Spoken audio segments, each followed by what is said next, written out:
Wala pong basehan ang pinagsanlaan na kung saan dahil hindi niyo ito tinubos 'no, sa loob ng 5 taon na na inyong maturity date pero meron naman nakasulat do'n na extendable ito, hindi ito isang magiging, legal na basehan para na lang maging kanya na yung bahay na inyong sinanla. Ito po ay may tuturing isang pactum commisorium.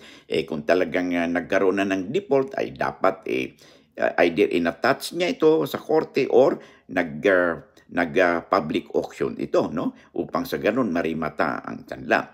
So, hindi maaari na dahil hindi na ito natubos on time kahit na gusto niyong tubusin ay ayaw na dahil, parang saka siya na yung may-ari ng, bahay.